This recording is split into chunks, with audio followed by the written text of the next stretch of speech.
Bienvenido a un nuevo programa de debate este día viernes 10 de julio.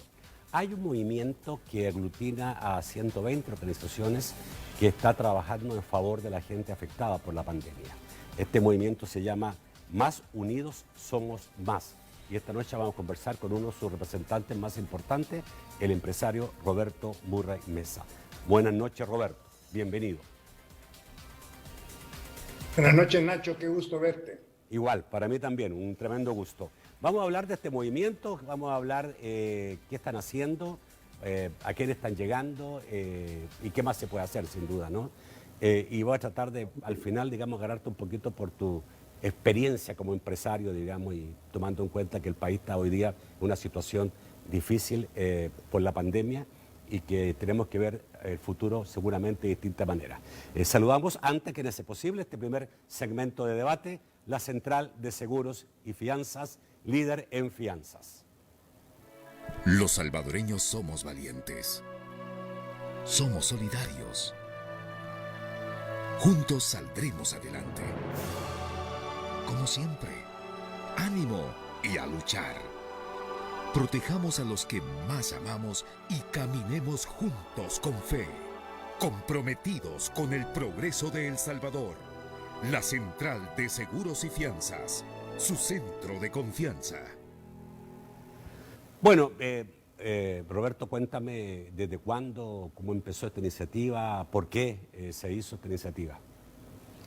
Gracias, Nacho. Primero, gracias por la oportunidad de estar aquí informando, acompañándote en este programa.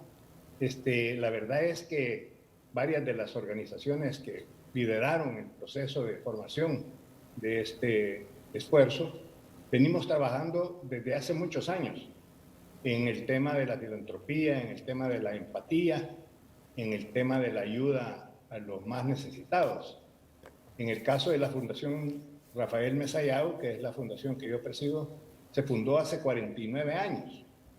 Y muchas de las otras fundaciones que están trabajando juntos ahora tienen mucho tiempo de estar colaborando con el país.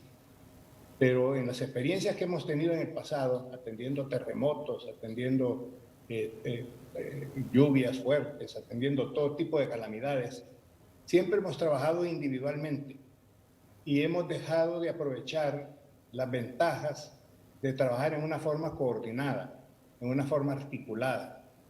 Entonces, siendo esta una situación sin precedentes en el país, pues decidimos hacer algo que tampoco tenía precedentes, que era innovador y que en alguna forma nos hacía más eficientes y más eficaces, que podíamos trabajar mejor y ser más efectivos en cómo llegar a nuestras audiencias de beneficiarios. Y decidimos crear esta plataforma tecnológica que permite la inclusión, la participación de quien tenga la buena voluntad y el deseo de trabajar con nosotros y de trabajar por el país, puede unirse a esto. No hay ninguna exigencia, no hay ningún requerimiento que hay que cumplir para formar parte de este esfuerzo. Estamos dándole al país también un mensaje de unidad. Estamos dándole al país también un mensaje que es necesario atender a las poblaciones carentes de salud, carentes de higiene, carentes de todo, trabajar en una forma más ordenada. Bueno, son 120 organizaciones. Tengo entendido que hay empresas, fundaciones, grupos comunitarios también. Bueno, efectivamente, ya superamos ese número, ya somos 135. Ah, bueno, qué bueno. Felicidades. Y hay ADESCOS, hay empresas, hay fundaciones, hay parroquias, ¿verdad? Que están trabajando todos juntos y que están asociándose porque ven la conveniencia de esto. Ven la conveniencia de estar en una organización que es auditada por Ernst & Young, una de las grandes empresas de auditoría internacionales, como tú sabes, que además se visibiliza la ayuda y se visibilizan los resultados. Los hacemos del conocimiento del donante y los hacemos del conocimiento del público en general. Creemos que esa visibilidad es importante para que las cosas se manejen bien. Hacemos esfuerzos también por medir el impacto de nuestra ayuda, de tal manera que se pueda estar evaluando siempre la efectividad y haciendo esfuerzos por mejorar la forma en la que llega a los beneficiarios. Este movimiento se creó con motivo de la pandemia, o venía de antes, ¿y qué va a pasar después de la pandemia? La pandemia fue lo que nos motivó a formalizarlo, ¿verdad? Individualmente nosotros trabajábamos en conjunto en algunos casos, pero no teníamos esta plataforma tecnológica ni teníamos esta formalidad que nos permite conocer lo que está haciendo cada quien, intercambiar buenas prácticas, buscar la forma de mejor auditar y controlar los trabajos que hacemos, las donaciones que se dan y medir el impacto de esas donaciones. Entonces lo novedoso de esto es la formalización y la plataforma tecnológica que le facilita a cualquier organización incorporarse. ¿Para qué? Para que ellos puedan conocer las experiencias de otras organizaciones, para que puedan también tener más información sobre las oportunidades de recursos. Esos son los propósitos fundamentales. ¿Cómo se puede un grupo, otro movimiento, entrar a Más Unidos Somos Más? Es muy fácil. Hay un link que te lo debe de haber mandado la gente de Unidos Somos Más, que con accesar ese link, ahí está toda la información de cómo ingresar. Ahí está, ya estamos mostrándolo. Ya, entonces, con eso ingresan y con eso son parte de, pero ¿hay una comunicación permanente entre ustedes? Sí, hay comunicación por medio de las redes. Además, los organizadores, digamos, tenemos una reunión semanal a donde revisamos quiénes son las nuevas organizaciones que han entrado, cuáles son algunos de los eventos y acciones más significativas que hemos tomado en esta semana y cuáles son las mejoras que podemos hacer para que la inclusividad de esto sea más efectiva. ¿La ayuda es entregada como Más Unidos Somos Más o es la entrega a cada organización independientemente? A cada organización independiente. Lo que nosotros hacemos es hacer el contacto entre las necesidades y los recursos que hay de donantes y las prácticas de muchísimas organizaciones que también facilitan y hacen más efectiva la ayuda. Tenemos una lámina de cómo funciona el movimiento, a ver si nos puede explicar. Ya la van a poner, no sé si está lista la lámina, para que puedas explicar exactamente cómo funciona. Creo que ahí va. Ahí, ya. A ver, ándanos explicando un poco sobre la base de esta lámina, por favor. No la puedo ver ahorita. ¿La estás viendo? No, no la puedo ver. Ah, no la puede ver. Bueno, ahí estamos viendo que yo la estoy viendo muy de lejos, digamos, ¿cierto? Donantes, dice, se contactan con Unidos Somos Más y tienen una ejecutoria, ¿no? Híjole, mano, es que está bastante lejos, digamos. Bueno, ok, no vamos a poder, digamos, explicarlo de esa manera pero digamos que el donante entra, se conecta con Unidos Somos Más y ahí se produce después una unidad ejecutora, ¿no? ¿Roberto? Bueno, la verdad es que hay una unidad coordinadora de ella, ¿ya? ¿verdad? Y esa unidad lo que hace es que pone al donante en contacto con organizaciones que pueden ejecutar la ayuda y pone a las organizaciones que tienen necesidades de recursos, de asistencia técnica, con los donantes que pueden satisfacer esas necesidades. Es una cosa que se puede hacer muy fácilmente a través de las redes, ¿verdad? Correcto. Y que es muy inclusiva, ¿verdad? Fíjate que una de las últimas organizaciones que se incorporó a este esfuerzo fue un bufete de abogados de mucho prestigio acá en El Salvador. ¿Ya? Voy a decir el nombre porque creo que es una obra muy buena. Dilo. El doctor Fidel Chávez. Ah, Fidel, claro. Un abogado de gran prestigio en el país. Uno de sus abogados llamó y dijo que no estaba haciendo nada por la pandemia, no estaba haciendo nada por ayudar a la gente, y entonces quería ofrecer sus servicios.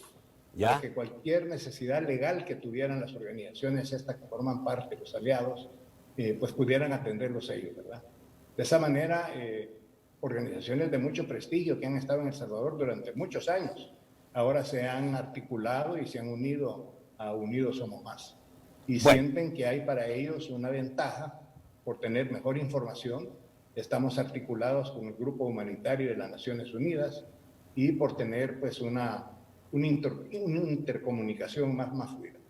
Ok, obviamente me imagino que ustedes han tomado la base de que mucha gente tiene deseos de ayudar, pero no sabe cómo ayudar, no me está escuchando, ¿no?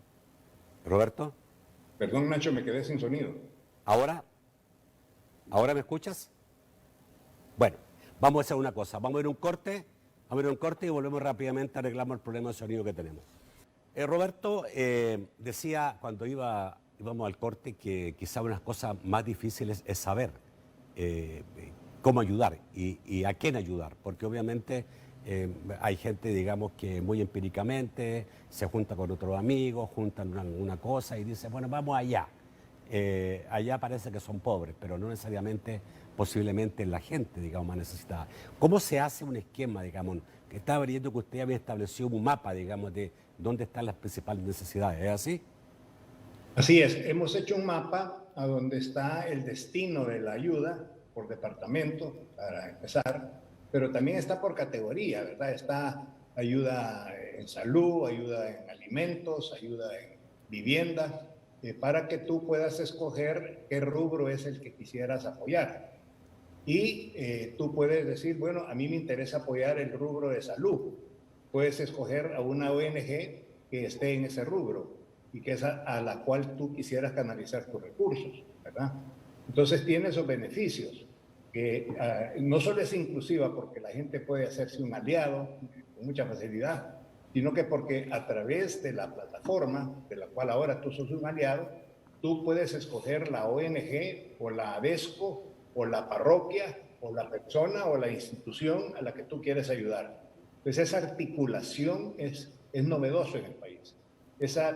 Compartir la información y abrirla para que todos puedan participar, creo que es algo muy positivo. ¿Cómo lograron confeccionar ese mapa de las necesidades del país? Perdón, ¿lo tienen ustedes? No, ¿cómo lo lograron confeccionar ese mapa? Bueno, porque tenemos ya en esta experiencia, en esta calamidad de la pandemia, se han logrado acumular ya 17 millones de dólares entre los diferentes aliados y casi la mitad de eso es para alimentos, que ha sido una de las necesidades más grandes del país, y la otra mitad es para equipo de salud, no solo para la protección de los médicos y enfermeras, que ahora es una prioridad, sino que también para respiradoras y otros equipos médicos. Ok, 18 millones han logrado recolectar. 17. 17 millones. Y me dijiste la mayoría en alimentos y otra parte en salud. Eso es básicamente... La mitad en alimentos y la mitad en salud. La mitad en salud. ¿A quiénes han entregado esta ayuda? A hospitales. Hemos estado en contacto con el Ministerio de Salud, con el ministro Alaví, y él nos ha comunicado sus necesidades. Ahí están los hospitales de todo el país, están el hospital de San Miguel, de Santa Ana, de San Rafael, aquí de Santa Tecla, Hospital Rosales, etc. Entonces todos los hospitales han sido beneficiarios de recibir respiradores, de recibir equipo para las enfermeras y los médicos y de recibir insumos incluso. Incluso en uno de los hospitales, en el Hospital San Juan de Dios, lo que se nos pidió fue ayuda psicológica para los médicos y las enfermeras por el estrés que ellos tenían. Y se la facilitamos. O sea que también pueden colaborar profesionales. Claro. También un psicólogo, un médico. Exactamente. Exactamente. Es para que el individuo o la organización o la institución, la ONG, pueda participar, pero los individuos también pueden formar parte de eso. ¿Ustedes tienen una junta directiva? No hay una junta directiva como tal, lo que hay es una especie de comité coordinador, a donde está representada la Fundación CRIT, ¿verdad? La Fundación POMA, está representada la Fundación Rafael Mesallado y está representada Fundemás, ¿verdad? Que es una especie de coordinadora de organizaciones también. Creo que ahora podemos ver la página, la vas a poder tú y la puedo ver yo también. Esto ¿cierto? Si me querés ir explicando brevemente cada parte de la página, te agradecería. La primera página lo que presenta es básicamente lo que es la organización, que es lo que yo te he estado explicando verbalmente. Y la gráfica lo que te demuestra es básicamente cuáles son las áreas en las que hemos ayudado, ¿verdad? y cuáles son las formas en las que ayudamos, ¿verdad? Ahí están los diferentes, no la puedo ver muy bien. Ya. Me imagino, Pero- Roberto, que Pero inicialmente... esto creo que está en el website, ¿verdad? Está Ya. en el website, también ustedes lo pueden ver. Ok, nosotros ya pusimos ya cuál es el website y la gente lo puede buscar. Me imagino que al principio los centros de contención fueron lugares donde había que ir a ayudar, ¿no? Todavía Sí, como siguen esa- siendo, ¿no? Como esa fue la primera medida del gobierno, ¿verdad? Había falta de organización en el país para atender esos albergues, esos centros de contención. Entonces, por eso reaccionamos inmediatamente nosotros buena parte de la ayuda se fue a esos centros de contención, ¿verdad? En alimentos sobre todo, ¿verdad? Luego también hubieron equipos médicos que se facilitaron, tests. El país necesita tanto tener la capacidad de dar test en todo el sistema nacional, se ayudó también con eso. Hemos mejorado mucho, digamos, en la capacidad de ayudar en el país. Tú me hablas, digamos, que este mismo movimiento significa un paso adelante importante porque tiene plataformas, porque tiene auditorías, porque tiene... O sea, esto, digamos, no lo teníamos hace años. Yo te veo a ti ayudando desde el año 86, que recuerdo que fue el terremoto del 86, y ahí estaba ya don Bobby Murray, digamos, trabajando a todo dar. Y no has parado. En todo este tiempo ya van 34, 35 años que he visto tu labor. Viendo en el tiempo, ¿somos más solidarios que antes? ¿Hacemos mejor las cosas en materia, digamos, de ayuda? Yo creo que sí, yo creo que hay más organizaciones trabajando en este campo, hay un mejor trabajo en las diferentes organizaciones y ha habido esta articulación incipiente y ahora se formaliza, ¿verdad? Yo creo que El Salvador puede enorgullecerse de tener estos esfuerzos que han sido, en el caso de nuestra fundación, 50 años, ¿verdad? 49 años, el año entrante de nuestro 50 aniversario. Pero así la Fundación CRITA, así la Fundación POMA, así Fundemás, ¿verdad? Fundemás creo que lo contamos en el año 80, ya tiene 20 años, y es una organización que articula precisamente organizaciones de todo el sector privado promoviendo una agenda de responsabilidad social, ¿verdad? Entonces, creo que sí hemos avanzado mucho. Creo que hay una conciencia, se ha hecho una sensibilización, se ha hecho una visibilización de las carencias. Se ha logrado mayor credibilidad. Al principio fue difícil. Al principio la gente pensaba, digamos, que ayudar se corría el riesgo que se perdieran las cosas. Sí, fíjate que ciertamente una de las ventajas de trabajar con el sector privado es que estamos acostumbrados a los controles, a la evaluación, a las métricas de la ayuda, y eso pues nos permite ir mejorándolo, ¿verdad? Hay más confianza y hay más conciencia de la necesidad y de la efectividad de estas organizaciones. Y estamos, en la medida de lo posible, coordinando y articulando con el mismo gobierno. Ok, cuéntame, ¿cómo estamos ahora? ¿Cuáles son las grandes necesidades que tenemos en estos momentos en el país? Hoy, que estamos en plena pandemia y estamos quizás en el pico de la pandemia. A mí me pasó una situación similar a lo que me está pasando ahora, y es que en las calamidades el país como que se desnuda, el país se visibiliza y tú empiezas a encontrar las enormes carencias que hay en los diferentes sectores. Lo que pasó en esta pandemia es que nos dimos cuenta de la falta de capacidad que tenía el sector salud, que no había estado bien administrado, que no se habían hecho las inversiones necesarias para mantener la capacidad del sector salud a medida que va avanzando el país. Y de igual manera hemos visto las carencias en infraestructura, hemos visto las carencias en el sistema de transporte público, ¿verdad? Hemos visto las carencias en lo que es la vivienda mínima, mucha de ella en condiciones muy precarias, en las quebradas, por ejemplo, nos ha tocado trabajar mucho. Entonces, lo que las calamidades hacen es que desnudan el país, ¿verdad? Te demuestran todo lo bueno, lo malo y lo feo del país.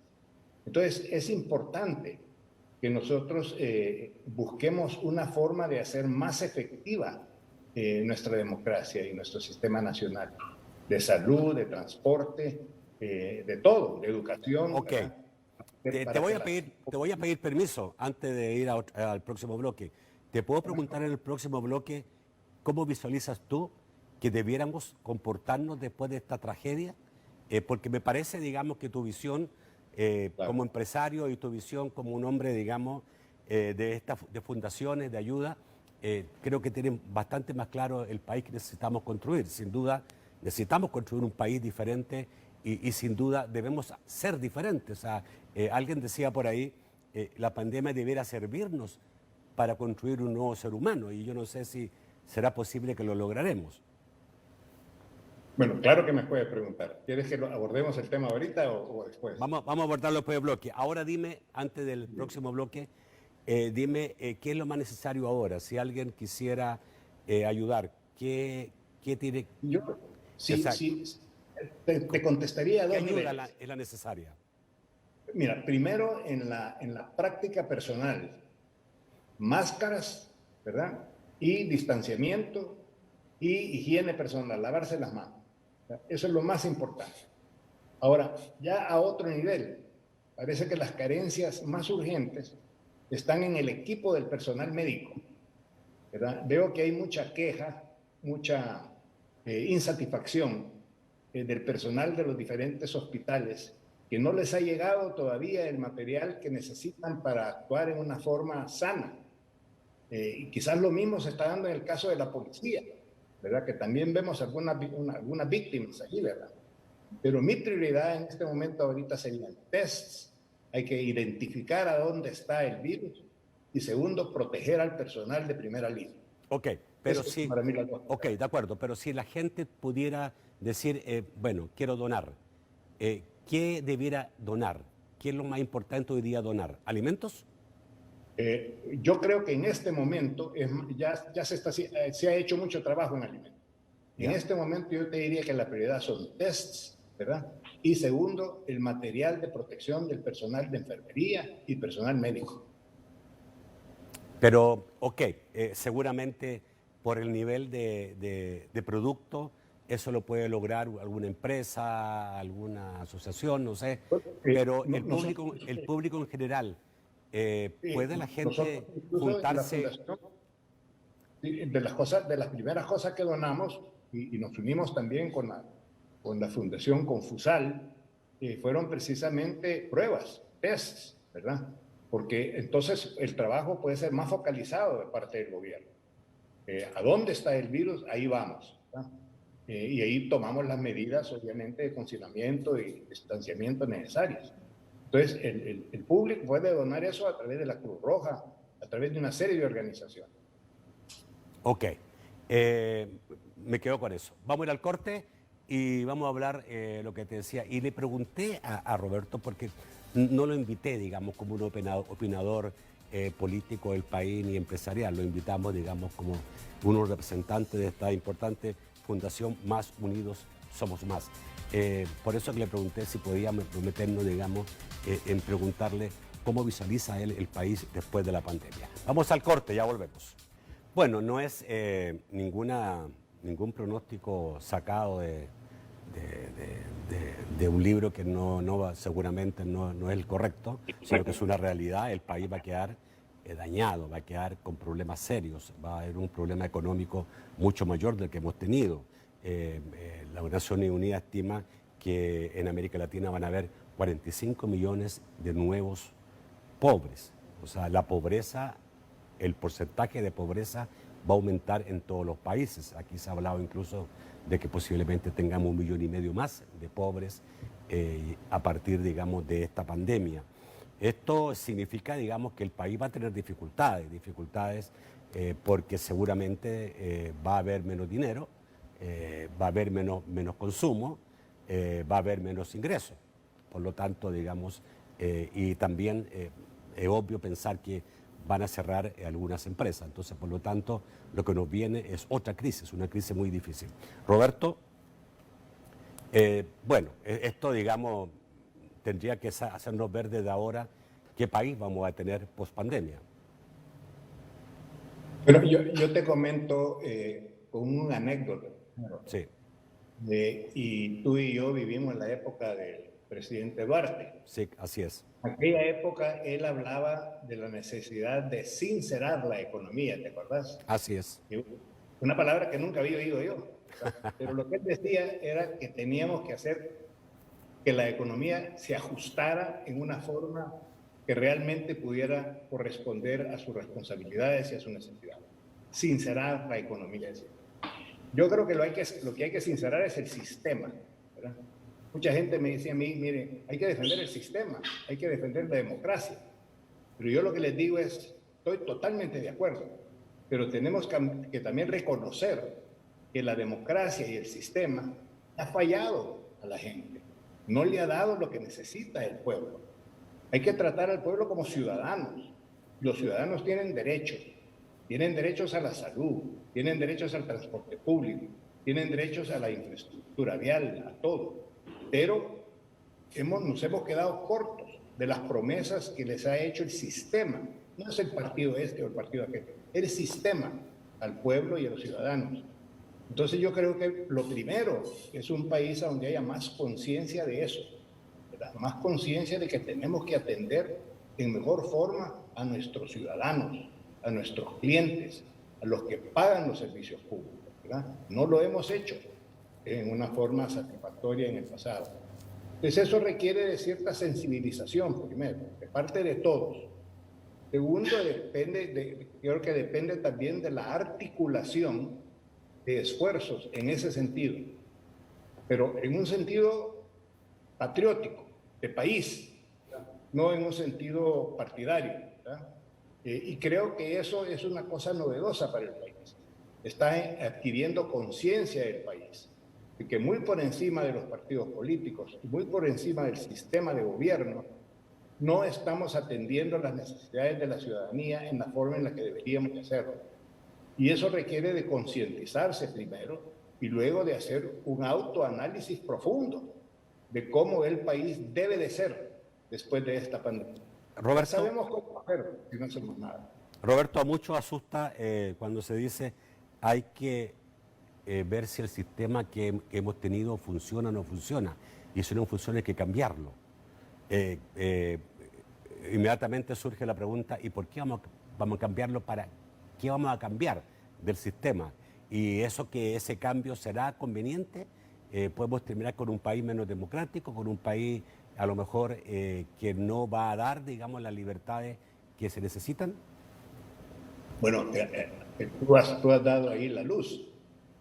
Podemos, en este camino, podemos dar camino para atrás, ¿verdad? Podemos retroceder, podemos volvernos un país menos democrático, ¿verdad? O podemos seguir con la misma democracia, con la misma eficiencia, inefectividad, ineficiencia, o podemos mejorar. Yo creo que la alternativa es mejorar. Y yo diría que no cambiar de sistema democrático. El sistema creo que es el correcto, como se ha demostrado en la historia universal, en el mundo, ¿verdad? Pero se ha prostituido, se ha manejado en una forma indebida. Hay mucha gente que se ha aprovechado de él. Entonces esto ya la ciudadanía lo está reclamando. Eso ya no es posible, creo yo. La gente está abriendo los ojos y está de acuerdo que lo pasado no funciona, pero no quieren que un nuevo modelo los deje peor de lo que estaban antes, ¿verdad? Ese es el gran reto y el gran desafío del país, creo yo. Okay. Y es obvio, el que no ve eso no tiene los ojos abiertos. Roberto, un país tiene dos bases fundamentales, diría yo, que son como los pilares para poder construir sobre todo una parte económica. La parte política, que tú dices seguramente hay que cambiar mucho ahí, porque ha habido corrupción, porque ha habido ineficiencia, porque ha habido partidismo en vez de haber interés de país. Y te pregunto la otra parte, la empresarial, que también es muy importante. Los empresarios también tienen que hacer un análisis de su comportamiento, o cómo han estado, qué tan empresarios han sido con la camiseta puesta del país. Empiezo por la segunda, Ya. Es la que quizás más me compete, ¿verdad? Ciertamente el empresariado salvadoreño en ciertos sectores tiene calidad mundial, es competitivo a nivel internacional. Ciertamente aquí hay empresas de mucho prestigio salvadoreñas que exportan a todas partes del mundo y cuyas prácticas deben ser imitadas y replicadas por otras empresas, ¿verdad? Pero también siento yo que nos hemos acostumbrado a la ineficiencia del sistema y acomodado a esa ineficiencia. Y eso ya no es posible.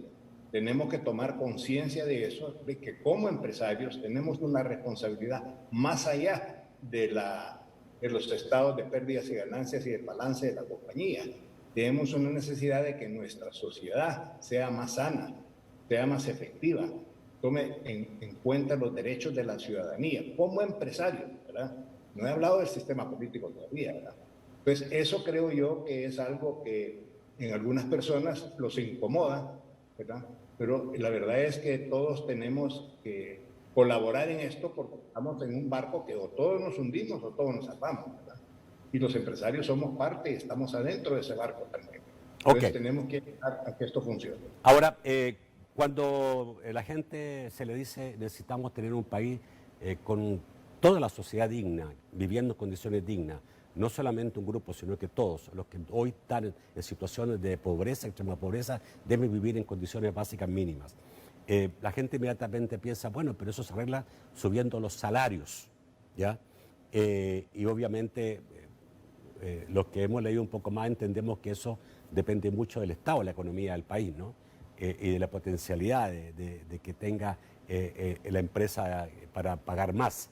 En esto también hay que trabajar fuerte en lo que es construir un país económicamente más sólido.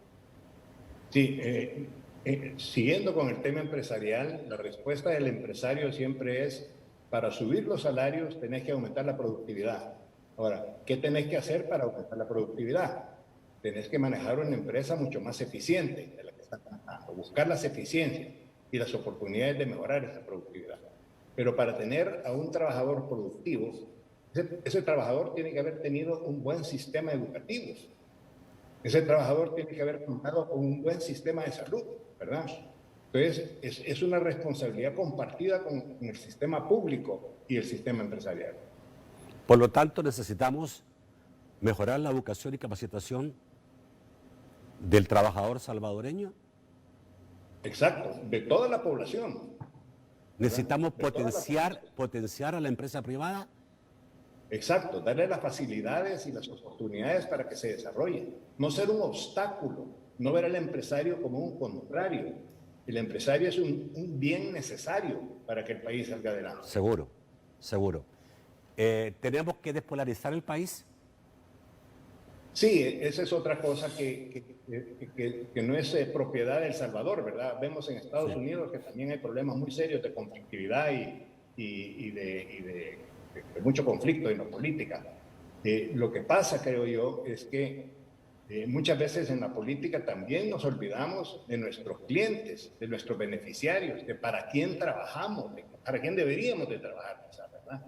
Entonces están dependiendo intereses partidarios o intereses personales y se confunde eso o se aprovecha o se abusa la política para eso, ¿verdad? Definitivamente que hay que reducir el nivel de conflictividad, mejorar el nivel de los políticos que tenemos en la Asamblea Legislativa, en las alcaldías, en todos los sectores de la política. ¿Estás de acuerdo con que existan reformas constitucionales? Yo creo que la Constitución es un activo no entendido, no respetado, no aprovechado, y antes de cambiarla, creo yo, hay que entenderla, ¿verdad? Creo que se puede, todo es perfectible, todo es mejorable, ¿verdad?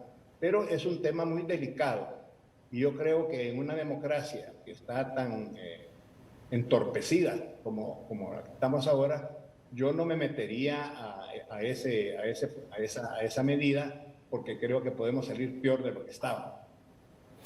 ¿Ves preocupación en los empresarios del país por la situación que el país va a tener en los próximos meses? Definitivamente que preocupa a todos, ¿verdad? Esta situación que tenemos tan difícil. Y lo que preocupa es que lleguemos a lo opuesto de una utopía, que es la distopía, ¿verdad? Al desorden, ¿verdad? Al desorden constitucional, al desorden institucional, al desorden social, al desorden político, ¿verdad? Y un país que tiene desorden, que no es previsible, que no se puede predecir qué es lo que se va a pasar, va a sufrir muchísimo en términos de ausencia de inversión, de un empresariado pujante que le dé al país mejores salarios, que le dé al país crecimiento económico. Entonces sí hay muchísima preocupación. Yo nunca antes, ni durante la guerra, te voy a decir, Así es. vi la preocupación que hay ahora. Comparto contigo plenamente, ni en la guerra. El desempleo va a aumentar. Eso es sin duda, digamos, es la mayor preocupación de todos. Y yo conozco mucha gente que en medio de la pandemia está tan preocupada de no contagiarse, pero también de no perder su empleo. Es que, como yo hacía referencia antes, nuestro sistema estaba en crisis. Encima de eso ahora tenemos una crisis política, tenemos una crisis social, tenemos una crisis económica. Entonces esto supera la tormenta perfecta. Tenemos que tener mucho cuidado de atender esta situación como se debe de atender y en la forma sincera, ¿verdad? Clara, en la que se deben de reconocer las deficiencias de los problemas nacionales, las carencias de la gente, ¿verdad? Si ya estábamos con un nivel de pobreza inaceptable, imagínate lo que va a hacer ahora. Correcto. Se requiere mucha responsabilidad para tratar de entender lo que venimos. Vamos a ir al corte y volvemos rápidamente con los comentarios y preguntas de la gente. Nacho, don Roberto, muy buenas noches. Vamos a revisar la participación de nuestros amigos. Comenzamos con Jaime Carballo, que hace la siguiente pregunta. ¿Una ADESCO puede ser receptora con algún plan bien definido? ¿Pueden entonces sus miembros donar su tiempo para un proyecto propio y sumarse de la misma manera a otros donde exista la necesidad? ¿Puede ser una forma de pertenecer a la organización? Pregunta Jaime Carballo, muy interesado en ser parte del movimiento. De la cuenta Suroeste nos dicen, don Roberto, ánimo con el trabajo. Es necesario que los salvadoreños nos solidaricemos, salgamos adelante, demostremos a los órganos del Estado que sí se puede trabajar unidos para sacar adelante al país. Y Williams Villalta hace la siguiente observación. El gobierno, si no es por la pandemia, no hubiera arreglado la red de salud. Ya les habría recortado el presupuesto en el 2020. Eso no estaba en sus planes. Regresamos al set para los comentarios, las respuestas a las preguntas. Ok, Roberto, como gustes. Como la última primero. Ok. No sé de quién es la responsabilidad de que no tenemos el sistema de salud que necesita la población. ¿De los votantes o de los gobernantes? ¿O es una responsabilidad compartida?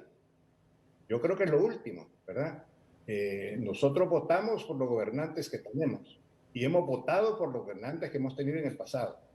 Entonces, es una responsabilidad compartida. Tenemos que tomar conciencia del voto, de la importancia del voto y de las consecuencias de nuestro voto.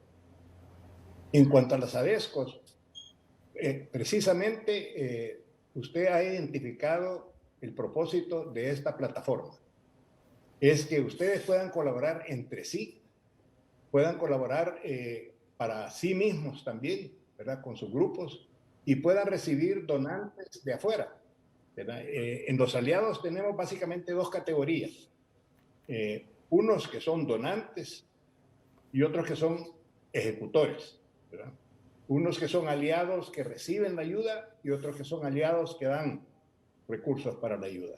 Entonces, ustedes perfectamente bien pueden ser actores protagonistas de su movimiento social o pueden ser solicitantes de recursos y de apoyos que se dan en la comunidad internacional y en la comunidad nacional.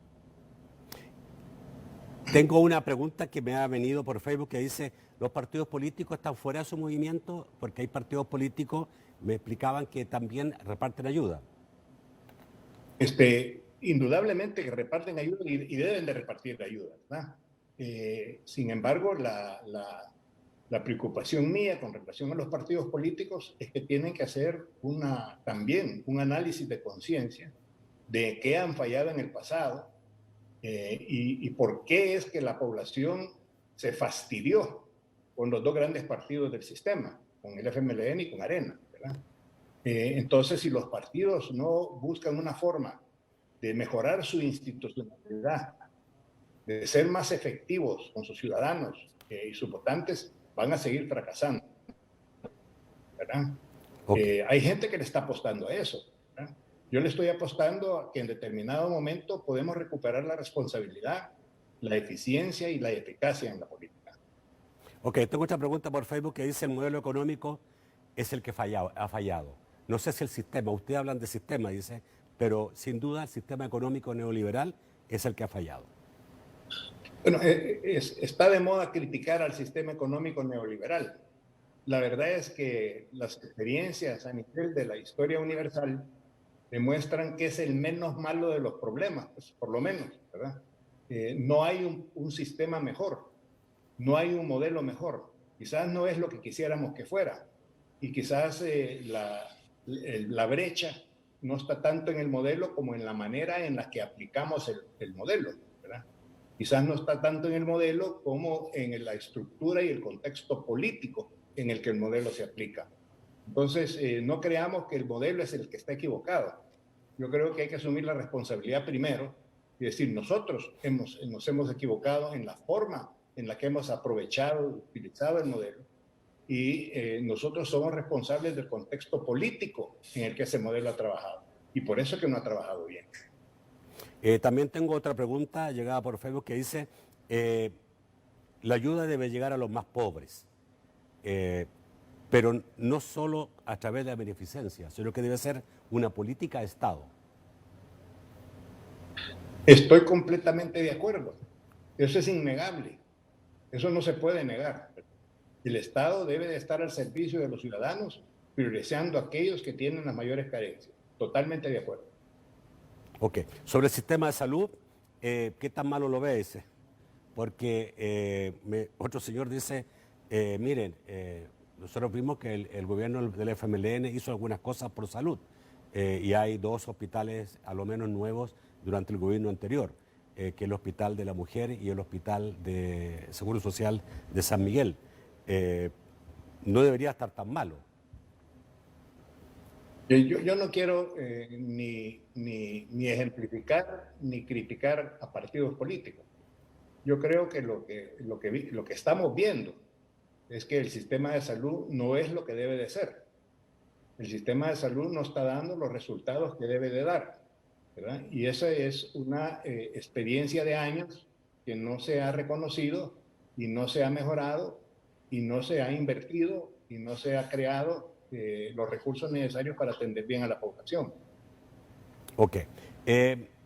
Por último, quiero terminar que redondee nuevamente, digamos, cómo participar, cómo incluirse en este movimiento más unidos somos más. Bueno, lo interesante de esto es que se pone a servicio de la sociedad una plataforma tecnológica que facilita la articulación, la conectividad entre organizaciones dedicadas al sector social, así como también en alguna forma poner en contacto a estas organizaciones con donantes internacionales y nacionales, ¿verdad? Y creo que cualquiera puede participar, una persona, un bufete de abogados, una ADESCO, una parroquia, ¿verdad? Tiene la posibilidad de conocer el destino de la ayuda, el destino de la eficiencia, la métrica, la evaluación de la ayuda, con una auditoría internacional de primera línea, ¿verdad? Acérquese a nuestro website, y ahí va a tener la información que usted necesita, y con mucho gusto le damos la bienvenida para que participe, ¿verdad? Yo creo que el sitio web es Unidos SB.org, unidosb.org,